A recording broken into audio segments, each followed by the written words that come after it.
Bonsai is a garden art. We regard it as a form of art and not simply gardening. And this art form has evolved over about 2,000 years, or maybe even longer. And it was created by the Chinese because the Chinese civilization is a very long and ancient civilization going back, must be even 3,000–4,000 years.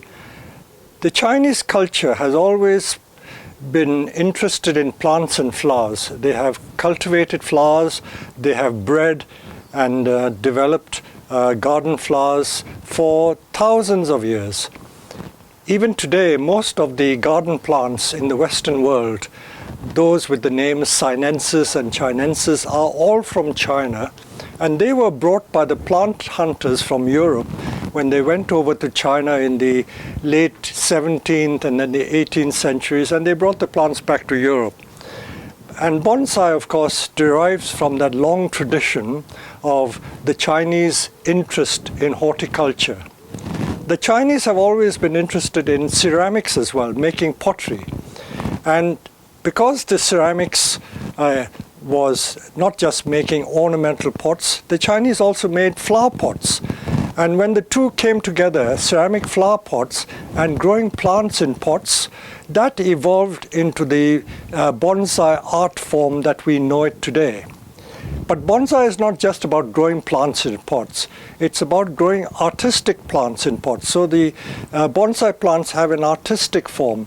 So that is how bonsai evolved. Many people think that bonsai is a Japanese art. Not so. The Japanese have been doing it for only about 1,000 years. The Chinese have been doing it twice as long. But the Chinese and Japanese forms of bonsai are quite different and quite unique. Each has its merits. Of course, more people are familiar with the Japanese art form, but the Chinese art form of bonsai is the original art. So that is, briefly, is how the history of bonsai started.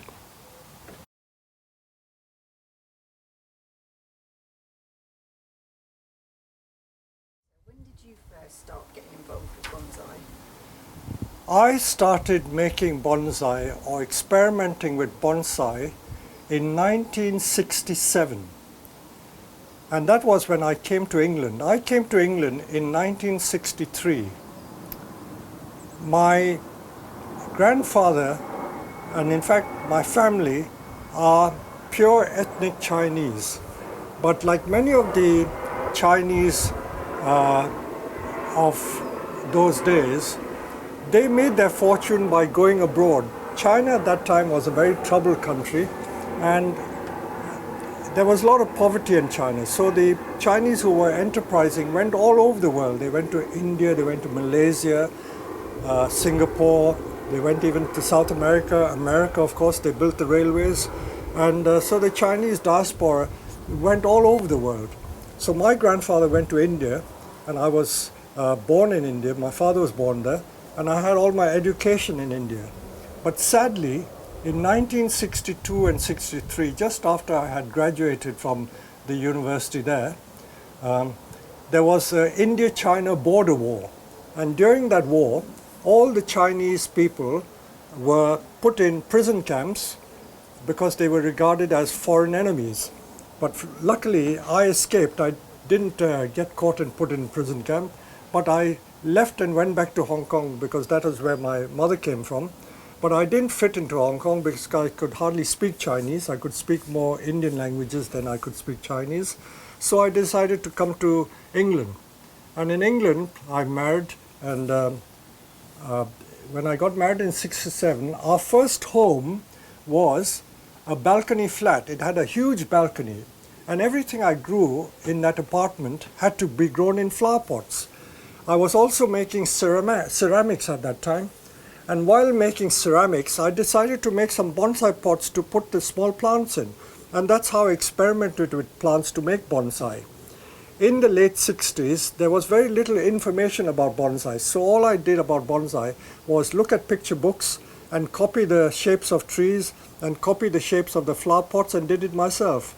But as a result of experimenting with all these different processes, I was able to write down my experiences, and hence the different books that I have written, because by now I've written about 9 books on bonsai which are sold all over the world.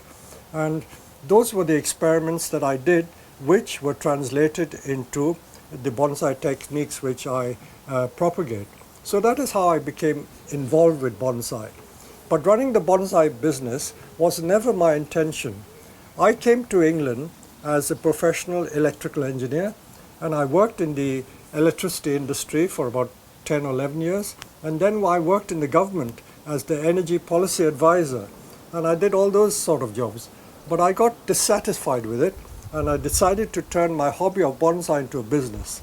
And luckily, I was able to succeed, and that is why today Herons Bonsai, which I run and own, is the largest bonsai nursery in the UK.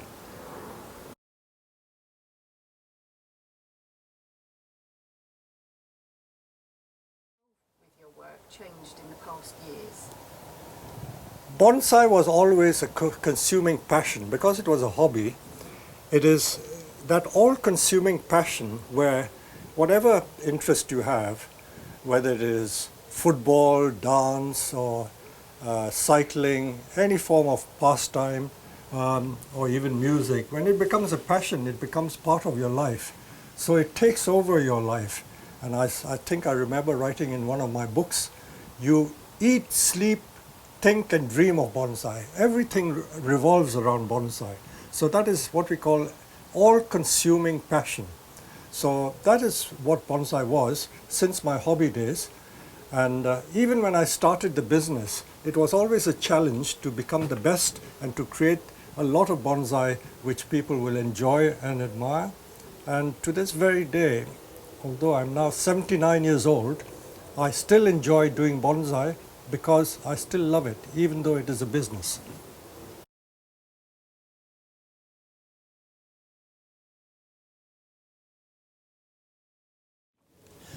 No, I don't think I'll quit doing bonsai because some of you will have seen my YouTube videos. So I spend a lot of my time now passing on my knowledge to other people, which they find very useful. So I think I'm doing something useful. And the fact that bonsai gives people pleasure gives myself great satisfaction. So I can't see myself retiring as such. I'm always there. Luckily, I'm very fit and healthy, so I will continue doing it. So it will go on till, I suppose, I am no more.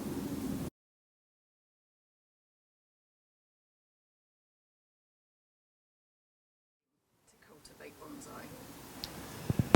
Bonsai, because it involves growing, one does have to have some degree of patience.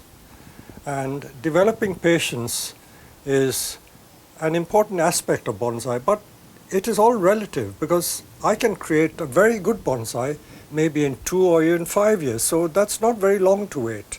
Sometimes I can do something almost instantaneously and create a bonsai in half an hour. So there are two sides of it. There is patience, but it is a varying degree. The other thing I would say is that don't always try and achieve everything in one go. When you start from the beginning, you will always take small steps. And don't be too bothered about what other people say about your bonsai, because bonsai is a very personal thing. If you get satisfaction and enjoyment from doing the bonsai, that is all that matters. As in any pastime and hobby, say, take for instance some form of sport, football for instance. You can be the very best and play for the best clubs in the world. But if you play in your backyard and enjoy it, it gives the same enjoyment. So that is how you should treat any pastime, and bonsai is no different from that. What I've found a lot of people tell me is that bonsai as a hobby is very calming, and it has very beneficial and therapeutic effects on a person. But I guess that applies to most pastimes. But bonsai, I think, more so. It gives you a lot of calmness and enjoyment, a strange sort of enjoyment that you get from growing bonsai. And the satisfaction of seeing things grow and develop and becoming beautiful is part of the enjoyment of bonsai. And bonsai today, of course, is practiced all over the world. from Russia to Argentina. All over the world you'll find it. India, Sri Lanka, Pakistan. The other day I had a message from someone in Afghanistan saying that I'm one of your YouTube followers and I'm trying to do bonsai. So bonsai does not know any national boundaries. It is something that people can practice and get enjoyment wherever you are.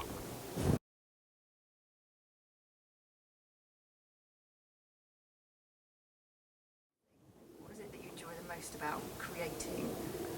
Nowadays, one's enjoyment does change. To say it doesn't change throughout that period.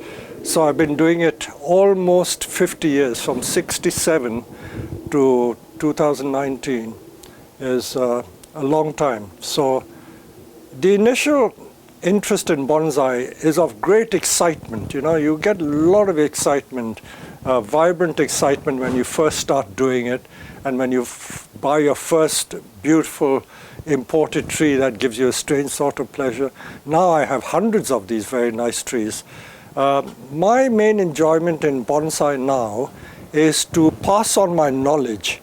I find that people, I did not realize this myself, I did not realize that I had knowledge which other people wanted to know about and for me to share. And ever since I've been doing YouTube videos and sharing the knowledge, the feedback that I've got from them has given me great enjoyment. So I would say that my legacy to bonsai is to be able to leave my knowledge for other people to practice and to enjoy. So this is what gives me the greatest satisfaction at this point in my bonsai life.